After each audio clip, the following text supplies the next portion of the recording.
The last round of Horror Show.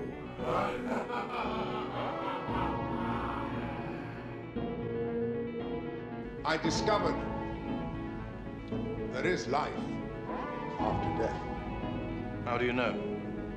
There is a certain mental transference, telepathy that occurs between the vampires and their victims. So let the sun shine in, face it with a grin. Smilers never lose, and frowners never win. So let the sun shine in, face it with a grin. All right, this is the last roundup horror show. I am Frank. This is episode 102. We're in the 100s. It's fun. We got John here with us as always, What's up, everyone? and Ray McGuff in the house. Hi, Sharp guys. new haircut, huh? Sharp new haircut. Thanks. Yeah, I actually hate you. it, but Really, you could surf on that wave. I like it. yeah, I like. I mean, I can't. It's I smooth. see. It's fun. It's fun, but it's not what I asked Dude, for. you need that plastic plate. You would look just like fucking Fifth Element. You should do it. Not like It's right there, right? Yeah. yeah. The swoop goes over the plastic. Yeah. Okay, so There you this go. lady cut my hair. I don't normally go to this place, so I had to go get a haircut because it was bad for this show. And I walk in, and lady's like, "It's my first day." Right away, red flag. But she told me she cut hair all the time, man. It's first day at that place, but she's been cutting hair for 20 years. Turns out she doesn't cut a lot of white guy hair, is what she told me later. So she was fading it higher and higher, and I'm like, I like my fades down here. What are you doing? Like I want it, and she faded it way the hell too high on each side, I think, because I like it like right here in the middle, like the Turn. businessman. Give Daddy a turn. Let me see. Dude, you look good. So thank you, but You look good. I wasn't mad. I Own wasn't it. mad. I was just kind of like, whoa, that's a little high, but Feel that So- air. It's gonna be hot. yeah. So long It's gonna story be short, hot. hair grows back. She was a nice lady. I gave her a nice tip. She's a nice There you lady. go. She did a good job. It's clean. Thank you. But yes, it does have a very distinct swoop going on. Yeah. I think it looks cool. I like it. So, thank you. All right, this is your guys' picks this time, and Yeah. how'd this pick go? How'd you guys decide on these movies? Well, that was Randy's. Yeah, I asked John. I was like, I was going to watch the Blair Witch one, and then the sequel or the reboot. And I was telling him, I was like, hey, I'm going to do this anyways because I wanted to see these movies. I haven't watched them in like 15, 20 years. And the first one, and then the new one I hadn't seen since it came out of the theater. And John's like, well, let's just, I said, can we just do it as like a, like we do with our A normal, theme. theme. Yeah. And he was down for it, and then brought it up to Jason in the last episode, and he said, let's just do all three. And I was like, cool. So pretty much it. Yep. Show up. He Yeah. didn't show up, did he? Yeah. Yeah. Just fucking with him. But we will start in 1999 with the original Blair Witch Project, written and directed by Daniel Myrick and Eduardo Sanchez, with Heather Donahue receiving a writing credit as well. Summary for this film. Found video footage tells the tale of three film students, Heather Donahue, Joshua Leonard, Michael C. Williams, who've traveled to a small town to collect documentary footage about the Blair Witch, a legendary local murderer. Over the course of several days, the students interview townspeople and gather clues to support the tale's veracity, but the project takes a frightening turn when the students lose their way in the woods and begin hearing horrific noises. All right, who wants to start this off? One of you boys. Who's up? I'll go. You go, John. I'll go. All right. So, for the younger listeners out there, the internet was at one time new, just like the pyramids were new. There was no such thing as we knew it, as we know it now, as viral marketing. Okay. Like, shit was coordinated with cable. Like I was, what year was it? 99? 1999. Yeah. 1999. Like the Sci-Fi Channel was a premium channel. Like my parents didn't have it. My friend had it. Sightings was still on TV. What a great unsolved mysteries, but paranormal and UFO show. And then start hearing rumblings about this movie about where these three people die. It's called the Blair Witch Project. I'm like, what the hell is that? I think I saw a trailer and I was super intrigued because at that point, like Hellraiser was probably like the most extreme thing I'd seen so far. I've never seen a first person point of view horror movie.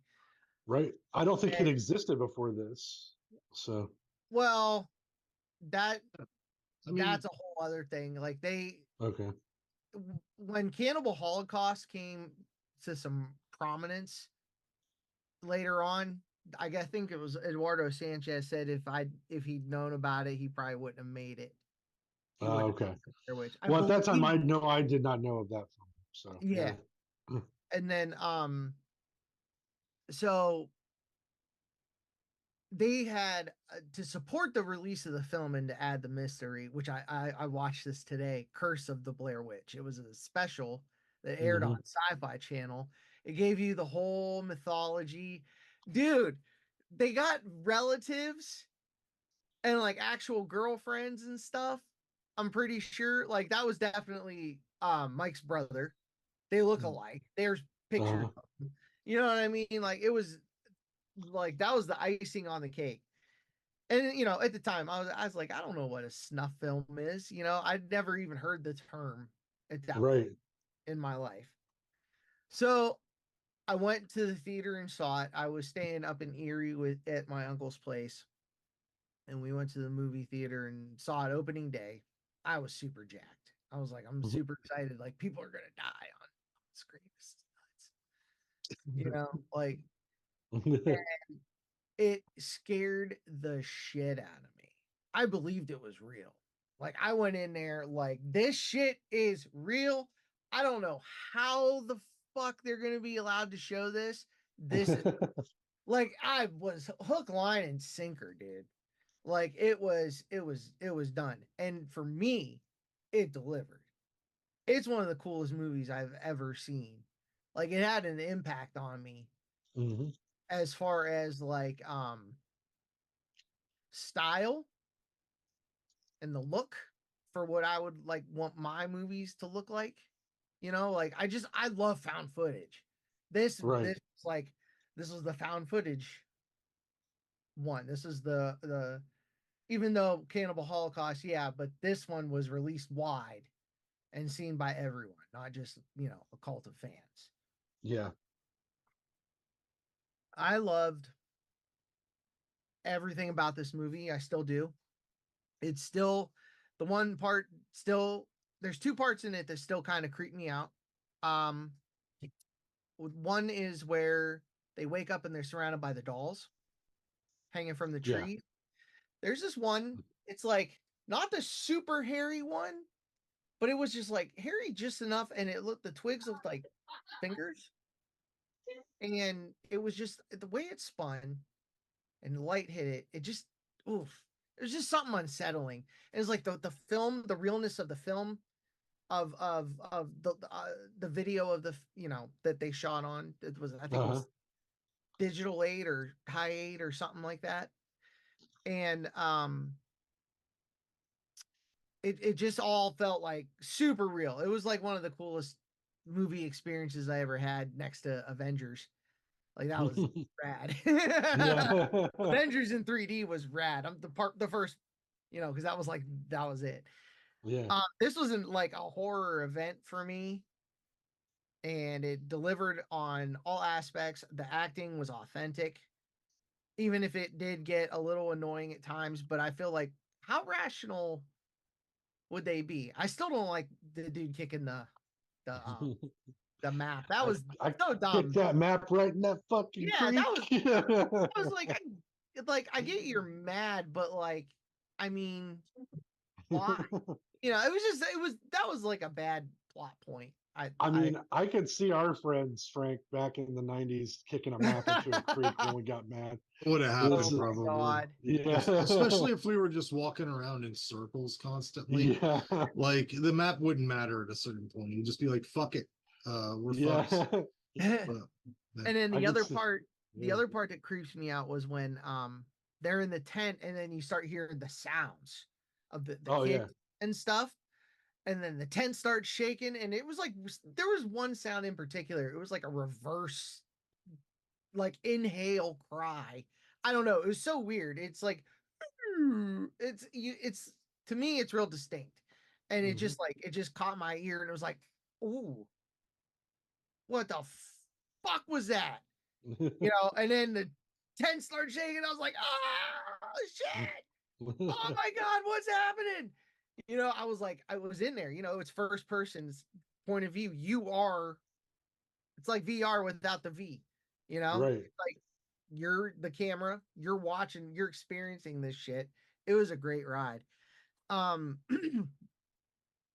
I haven't watched it in years, but there was a time where I watched it a ton because I liked it. And it was still not as effective, but it was still really, really good for me. So this is a 10. Nice. This was an event horror movie, love it or hate it. This was like they went and tried to make something and they made it. Obviously, two terrible sequels. You know, and it's a shame what happened to the actors. They got screwed over monetarily from this. So Yeah, I've been reading a lot about that lately. There's they're still, I mean, here we are. It's 1999 when this comes out, 20 plus years later, and they're I still mean, trying there's to get like what they were owed, so much So, marketing money. yeah. But yeah. Uh, can I go into mine then? I mean, from yeah, because piggyback off of yours? yeah. You go ahead. Yeah, well, we know. Okay. Yeah, Yeah, I know. Frank. So Frank has words. very similar experience on my end. I heard 1999. I was a senior in high school. Again, the internet's very new. We just got it at my house. You still had to dial it up on the fucking telephone line. So I didn't get to use it a whole lot. My dad he was like a regulator with that stuff. He'd be like, you could be on it for an hour after school. So, but I saw the website that they had for this. Somebody told me about it, and I went and checked it out, and I was like, this can't be real. This sounds like, how can they film something about, like, find these films and then the police would have them and stuff, like, so I was really confused by it. So I didn't go see it in the theater. But a lot of my friends did, and they were telling me, like, dude, this is the craziest thing. You're never going to see something like this. So once I got, it came out several months later, because their movie hits. It's like you said, it's a cultural phenomenon. It is a shoestring budget. It makes hundreds of millions of dollars in the theater run, and so they rushed it right out to VHS. At the time was the thing. So I rented it, like, I want to say it was like 6 months after the movie came out in the theater. So I didn't see it till that. I mean, it might have even been a little earlier than that, but it was 4 to 6 months. So I rent it, go to Blockbuster, I get it, I rent it, I go home and I watch it. I'm watching it in my bedroom by myself and just creep the fuck out the whole movie. You know what I mean? Like, so that's my first experience. I'm by myself. That ending shot, everybody's making fun of it now, but that was scary as fuck. I was like, I hadn't been that creeped out. I didn't see The Exorcist until way later than most people either. I think I was like 17 or 18. I felt the same way. I felt a sense of dread the whole time I was watching this movie when I first watched it as a kid. And you can't reproduce that. You know what I mean? Like, this movie, I don't think people understand how the cultural significance of it. It set off. We wouldn't have. I wrote down a list here. We wouldn't have, without this movie, Paranormal Activity, Cloverfield, Chronicle, Hell House LLC, the VHS series, the Rex series, Creep series, The Taking of Deborah Logan, Grave Encounters. There's a whole subgenre of horror that shoots off at this from 1999, that this becomes a thing. Mhm. And you can't discredit that as something, I mean, this is a pivotal moment in horror history, in my opinion. So Right. um I had to watch, I watched it a lot when I was younger. Here we are. That's why I wanted to watch it again, because I was like, will this still hold up? Because I in 2016 I saw the reboot remake, in the theater, and it wasn't the same feeling, but we'll get to that, right? But this changed cinema, in my opinion. It created a new type of film that could be done. It had a different kind of narrative, too, which is you're now immersed in it. You have a stake in it, which I thought was pretty cool. So Mhm. even as a kid, I kind of picked up on that. The acting still holds up, in my opinion. It does feel like a group of friends or people that have known each other for a little bit, at least, and they're at their wits' end by the end, because I get annoyed with my friends in a car ride, let alone, you know, let alone in the middle of nowhere and we're trying to get back. Yeah. Um, Again, the marketing on this from the original, is just nothing like that had happened at that point. It was the first, I think it's the first viral marketing campaign, in my opinion. So it went viral through word of mouth, which is to me like even harder to do. So I think so. Um, and the sounds in this, like the sound design in this movie is so fucking good. It's Mhm. everything you hear, all these, like, even from the crying to the breathing, the footsteps.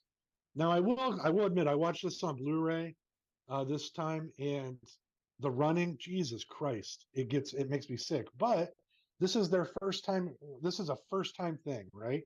So if you look at the movies now that I mentioned on that list compared to this, that's something they build upon. That stuff's less. There's less feet shots than this. It's Mhm. they've figured out how to do it better. So you kind of have to take that with a grain of salt. There is a hell of a lot of walking, Frank. I know in this, but I wasn't even. That's not even one of my points, but you're right. okay, It is but now. but yeah, but I have to say, the impact for this, watching it, it's what, probably 16th time I've watched it. Right, it's gone. It's the impact is gone, but I still had this great experience watching it over again. Um, I was jotting notes down. I mean, there was no real hate on it. I just think that the mythology was lacking. If I was going to pick a nitpick out of it, at this point, there's not, the mythology is there, but it's not like as built as the later movies add to it a little bit more. I mean, again, if you didn't see the documentary, which I didn't see till way later, like the sci-fi one, and all you had to go off of was the quick internet clip and the trailer, the mythology and just what they say isn't as in depth as the later movies. Mhm. So we'll get into that. But I this is an 8 out of 10 for me. I enjoyed watching it again. And I say, if you haven't seen this movie and you're a young person, if you're watching this, what the fuck are you doing? But Yeah. Right. go outside and do something. I don't know. But but if you're a young person and you caught this on TikTok or whatever, and you hadn't seen this movie, check it out. Know in context that it is not, you can't compare it to stuff that came after it. It's its own thing. It's It the created a precursor. whole thing. Yep. But I'd say for me it was an 8 out of 10 a rewatch. So that's what I have to say. Yep. So, let me know if I remember if I'm remembering this right, because I remember somebody talking about when they made this. Did they kind of just like drop them in the woods with cameras and fuck with them throughout like there wasn't really a script per se, right? Like it was more like they were going through the woods and there was actual times where they were scared. Is that true or not? Like the I producers were fucking with them, I believe they were given like notes or something. sheets. It was like sheets with events, like today at this location, you're gonna find the rocks, or you're gonna find that bundle of sticks. Inside is blah blah blah, or not blah blah blah, but it's weird. React to it. I believe that was like it was all maybe not all improv, but most of it was. I feel like Yeah. it was just like them being them and how they would be in the situation. That's why it was so authentic to me. Yeah. Like I I did the time to panic is now. Like Yeah. shit. I actually did. I saw this in the theater. I can't remember what it felt about it back then, but I know I owned it on VHS at one point. But I used to just buy everything, so it was like I don't know if I liked it back then or not. I know I used to put it on with no sound and just play music in my room, and it was just playing, without sound. But I don't like this. Like it's just I've always thought it was kind of boring. Like the initial "is this real" thing was cool, kind of. To watch something like this for the first time in a theater was cool, I guess. But I ultimately thought nothing really happens. And like maybe that's why there's nothing that really happens in this, because it's sort of like a ghost hunter thing. Like most time ghost hunt shows and shit, they don't come back with nothing. But I kind of feel like this is a fucking movie, guys. You don't have to come home with nothing. You could have a ghost or something. You could show me a little something, just a little. It's just all, I don't know. I have to give him credit for the creativity involved in making it. So like at the time it was something brand new. I like how little the actors like knew what the film was going to be, seemingly, as they were making it. And I think the most cunning move that the producers made was not really paying these people appropriately. That was real nice. But the way Heather narrates when she's doing her narration things, I hate it. This is Burkittsville, formerly Blair. It is a small, quiet Maryland town, much like a small, quiet town anywhere. No more than 20 families laid their roots here over 200 years ago, many of whom remain, either on this hill or in the town below. There are an unusually high number of children laid to rest here, most of whom passed in the 1940s. Yet no one in the town seems to recall anything unusual about this time. To us, anyway. It's like she puts on this documentary and fucking bothers me. Well, she was making a documentary. Yeah. Yeah, but like, why wouldn't you just I don't know. All these people are really irritating to me, and it's like just they're speculating on spooky shit in the woods until nothing happens at the end.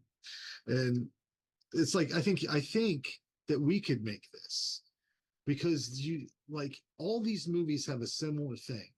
They can't fucking find this thing, see this thing. They don't. It just gets them. It's like every one of these movies. And we could make a movie, Blair Witch 2024. We still can't fucking find this thing, is what we could call it. And we could totally do this up. I was fucking find it. I was hoping that I would rewatch this and stumble upon something I forgot, but I really could have just went from memory, because not much is there, man. They see the stones, they see the sticks, they see the the finger or whatever it is. What is it? I don't know. I gave it I believe. I gave it a 2 out of 10, and I don't like found footage, so that's part of the problem. And I sort of blame this movie for fucking found footage. He blamed. This movie begot the Poughkeepsie tapes, and awesome. Shame on you for begotten the Poughkeepsie tapes. I still haven't seen that. Yeah, the Poughkeepsie